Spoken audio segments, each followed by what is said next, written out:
Hi guys, welcome to the second video of Comfort series. இன்னைக்கு எதை பற்றி பேச போகிறோம்னா தனிமை. நம்மளை சுற்றி எத்தனை பேர் இருந்தாலும் சரி, அந்த தனிமை நம்மளை விட்டு போகிறதே கிடையாது. நம்மளை சுற்றி நம்மளை புரிஞ்சுக்கிறவங்க இருந்தாலும் சரி, அந்த தனிமை நம்மளை விட்டு போகிறது கிடையாது. நம்மளை சுற்றி நம்ம குடும்பம் இருந்தாலும் சரி, நம்மளோட லவ்வரே இருந்தாலும் சரி, அந்த தனிமை ஏதோ ஒரு மூலையில் இருந்துகிட்டே இருக்குது இல்லையா? அது ஏன்னு நான் சொல்கிறேன். நம்ம சில விஷயங்களை சில ஆழத்தில் புரிஞ்சுப்போம். ஃபார் எக்ஸாம்பிள், இதுதான் ஒரு விஷயம், இதுதான் ஒரு விஷயம்னு வச்சுக்கோங்க. நம்ம புரிஞ்சுக்கிற ஆளும் இவ்வளோ, இதுவே உங்கள் லவ்வர் புரிஞ்சுக்கிற ஆளும் இவ்வளோவா இருக்கலாம், இல்லை உங்கள் ஃப்ரெண்ட் புரிஞ்சுக்கிற ஆளும் இவ்வளோவா இருக்கலாம்.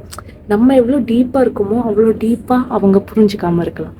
பட் அது அவங்களோட தப்பு கிடையாதுல்ல. நம்ம யார் மேலேயும் கோவப்பட முடியாதுல்ல. நீ ஏன் நான் புரிஞ்சுக்கிற மாதிரி நீ புரிஞ்சுக்க மாட்டேங்கிறேன்னு கோவப்பட முடியாது. So what you can do is accept. I'm not asking you to accept loneliness. I'm asking you to accept that's how life works. See, நம்மளை சுற்றி எத்தனை கம்பெனி வேணா இருக்கலாம், பட் டீப் இன்சைட் நம்மளோட எண்ணங்கள், நம்மளுக்குள்ள ஒரு குரல் கேட்குதுல, அது தனிமை தான். அந்த குரலை நம்மளால் மட்டும்தான் எக்ஸ்பீரியன்ஸ் பண்ண முடியும். நம்ம பக்கத்துலேயே யாராவது இருந்தால் கூட அந்த குரல் அவங்களுக்கு கேட்காது. நம்ம ஒரு எண்ணம் எப்படி யோசிக்கணுன்றது அவங்களுக்கு தெரியாது.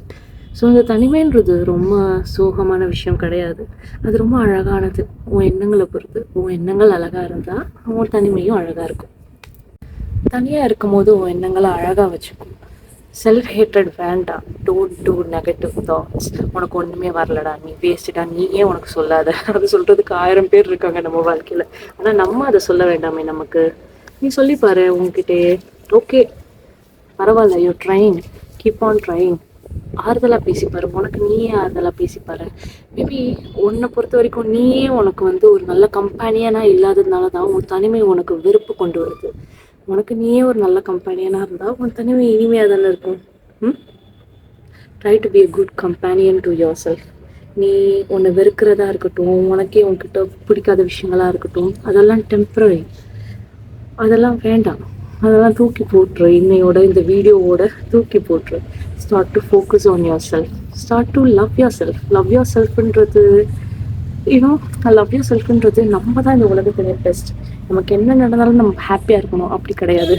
To love yourself is to try to accept yourself as who you are. நீ உன்னோட பெஸ்ட் கொடுக்கணுன்றது கிடையவே கிடையாது.